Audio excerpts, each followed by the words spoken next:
Hello students, today I am going to start our new chapter, chapter 5, Ling from Hindi grammar book. सबसे पहले जानेंगे लिंग किसे कहते हैं।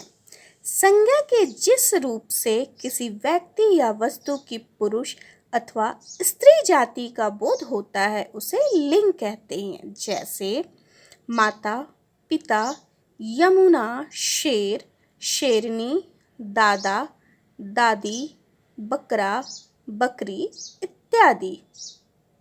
नेक्स्ट, लिंग के भेद। लिंग के दो भेद होते हैं, पुल्लिंग और स्त्रीलिंग। आइए अब दोनों के बारे में एक एक करके जानेंगे। पहला है पुल्लिंग। जिन शब्दों से पुरुष जाति का बोध होता है उन्हें पुल्लिंग शब्द कहते हैं। जैसे पिता, भाई, लड़का, पेड़, सिंह, शिव, हनुमान, बैल इत्यादि। नेक्स्ट, स्त्रीलिंग। जिन शब्दों से स्त्री जाति का बोध होता है उन्हें स्त्रीलिंग कहते हैं।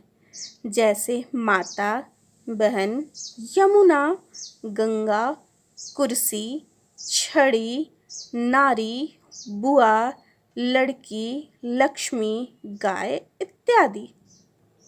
आइए कुछ एग्जाम्पल यहाँ पे हम लोग देखते हैं। खंड क, खंड ख, यानी यहाँ पे पुल्लिंग है, यहाँ पे स्त्रीलिंग है। अब कैसे हम लोग पहचानेंगे? लड़का पढ़ रहा है, लड़की पढ़ रही है। लड़का जो है ये पुल्लिंग है, लड़की स्त्रीलिंग है।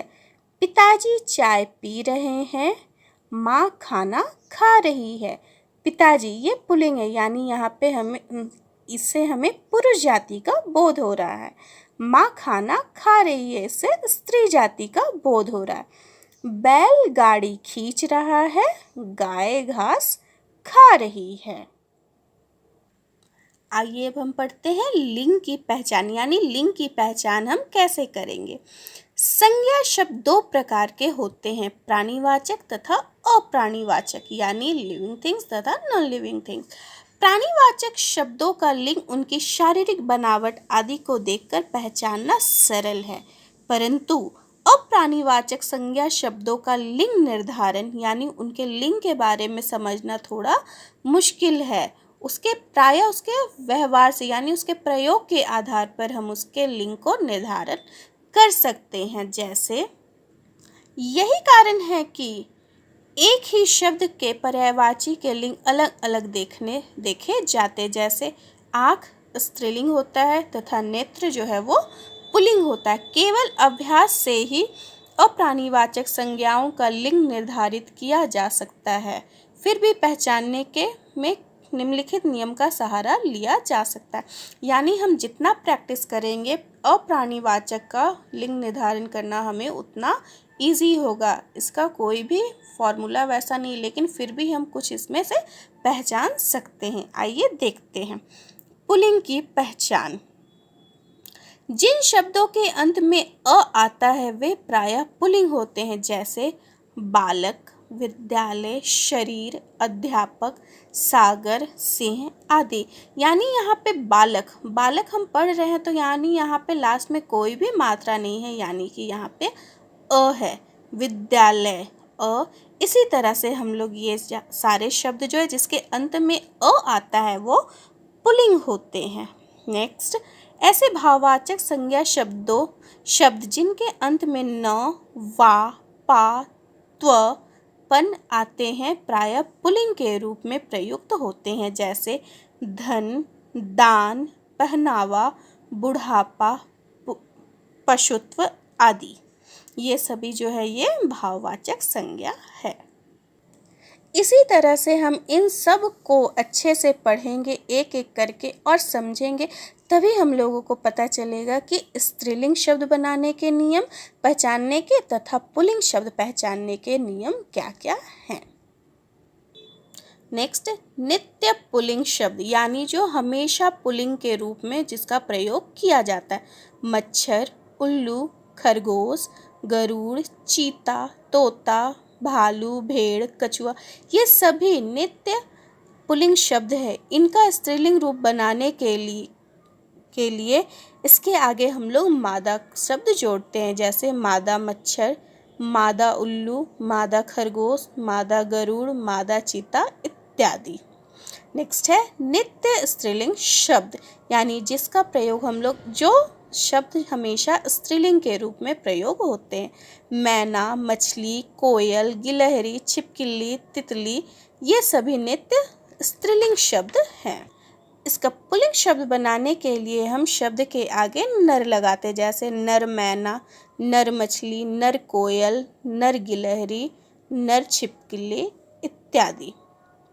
शब्दों का लिंग परिवर्तन, यानी शब्दों का लिंग परिवर्तन हम किस किस आधारों पर करते हैं, कैसे कैसे करते हैं। हिंदी भाषा में पुल्लिंग शब्दों से स्त्रीलिंग शब्द बनाने के कुछ विशेष प्रत्ययों का प्रयोग किया जाता है। इन प्रत्ययों को स्त्री प्रत्यय कहा जाता है। निम्नलिखित उदाहरणों को ध्यान से पढ़ें। ई प्रत्यय का प्रयोग, अब यहाँ पे देखेंगे दास, दास से क्या हो गया दासी, मौसा, मौसी, तो यहाँ पे ई प्रत्यय का प्रयोग हुआ है, यानी ये ई, इसका साइन क्या होता है ऐसे, ये ई का साइन है। यहाँ पे हम ध्यान देंगे कि यहाँ पे सारे जगह पे हरस ई का हम लोग प्रयोग किए हैं।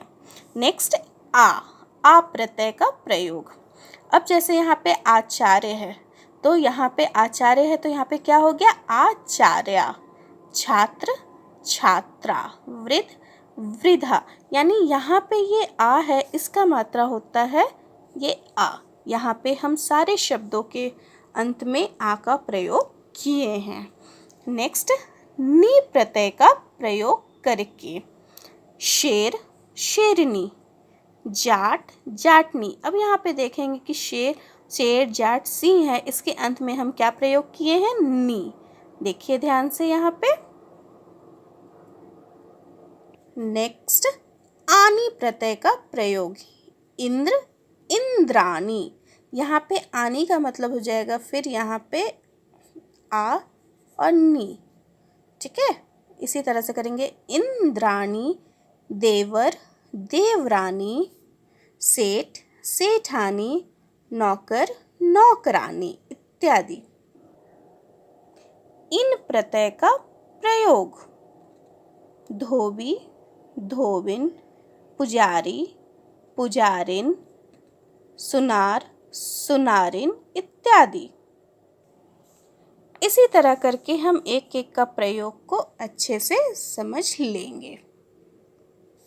इस पाठ को आप लोग अच्छे से पढ़ोगे।